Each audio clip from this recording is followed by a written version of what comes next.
All right, ladies and gentlemen, Ben Dixon here with another episode of MLM Monday, episode 116. For those of you that have been checking out the news this week and last week, we got another really interesting case here in the direct sales space of just kind of a different kind of action here in the direct sales space with the Neora, who used to be Nerium, suing the FTC and not settling in a preliminary case, and then the FTC turning around and suing Nerium.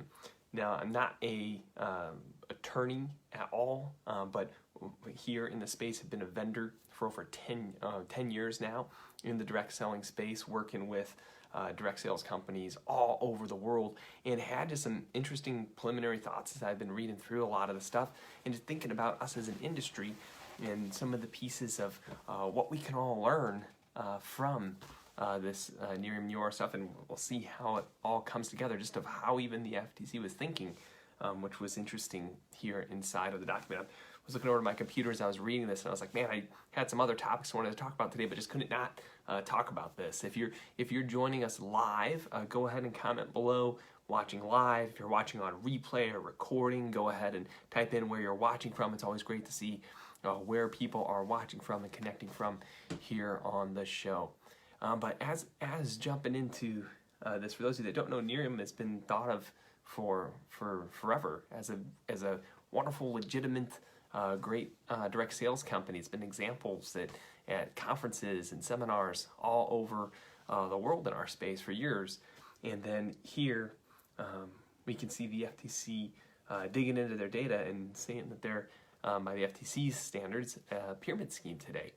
And we're walking through some of the things that they're sharing here, and there's a couple really interesting points that popped right off the page to me, being on the software side of our space and building out comp plans for different direct sales companies, that I thought was really interesting thought of what they read into and what they thought was a challenge. And one of those interesting pieces was how we incentivize our members to go out there and get retail customers.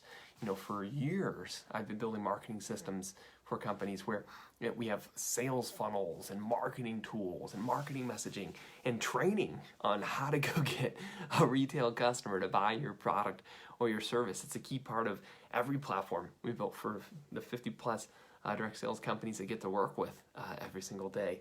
And it's always about, okay, how do we gather retail customers? Then we have separate funnels and pages that are all about recruiting a business builder, someone who wants to promote with you. And what I thought was really interesting to keep in mind was, as we see these kind of rules change and things unravel and their opinions about our space, is what they said about how we compensate people for retail customers. There's these paragraphs here, if you guys read it, here in section, it's popped out to me. I thought this was very interesting. So of course we understand that the government doesn't like packs. They don't like the idea of people buying big packs of product. If that's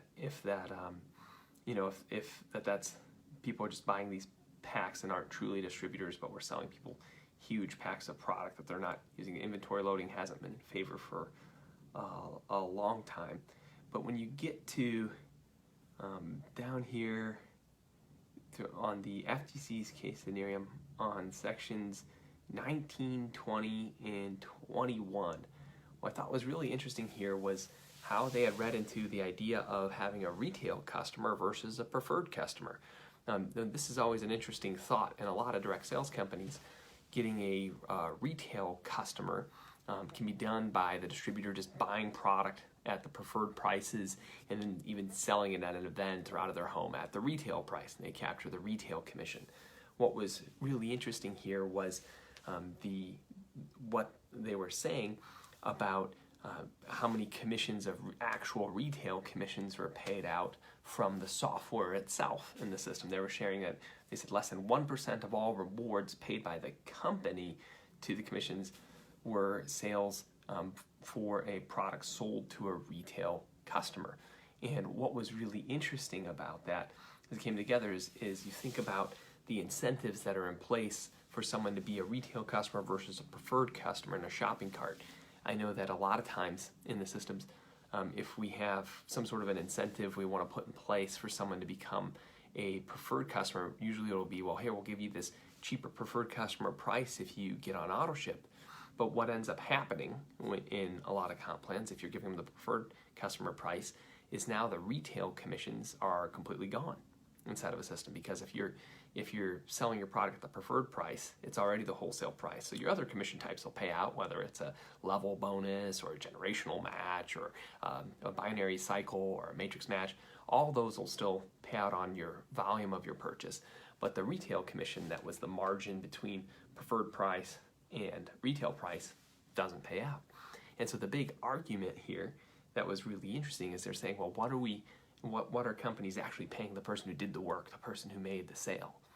And that's what you see a lot of this argument being written about, is as they're working on the definition of what changes something to be a pyramid scheme in their minds, as I'm just reading this here, they're really thinking about, okay, what does the person who actually makes the sale earn inside of that company? And how are the incentives in line with that? There's a lot of thoughts coming together on this that we could really unpack and go through here for hours. But this was something that I think was really interesting for us all to take a look at in our lives, was not just are we providing training that's telling people on how to go get retail customers, are we providing tools that's helping people go get retail customers, but are our incentives in line with that? Like, are we, when we're paying out commissions each week or each day or each month in a system, are we paying out a lot of actual retail commission bonuses? Like, is that something that's real at our company? And that's something you can look at in your own direct sales company. And the way you're building your own teams is, hey, is that very, very real in your space? Because the truth is that, yeah, we are here to go get piles of retail customers. And the people who build the business should only be the folks that want to have a business in their life. People shouldn't be joining your team just to get a discount on product. They should only be joining your team as a business builder if they truly want to build and go out there and promote and grow an income for themselves and their family. And so just really neat thought for us to keep in mind. I think there's a lot of folks, whether you're watching my lives from the Direct Selling Executives Forum, or a lot of the actual MLM executives, direct selling executives that I get to work with each day, something that you got to really think about is, beyond, there's lots of different arguments here in this case, and a lot more will unravel as we all watch and hear about this. I'm sure there'll be a lot of different learnings. But the first one I wanted to share with today is this idea of actually paying real retail commissions, is stepping back for a second and saying, hey, in our compensation structure, what does the person who actually does the work actually earn? And be thinking about it that way. There's I know people that watch the show who that's already taken care of. There's a lot of companies where no matter what, there's great retail commissions that are paid out to the person who makes the sale directly. But then there's others with binary compensation plans or different unilevel compensation plans that when they offer a preferred price, cut off a lot of that profit. And so this makes us all kind of look at that and say, is that a good practice right in the place? And what needs to be done to reward the people who actually make the sale? Because it definitely looks like it's something they're thinking about these days. All right.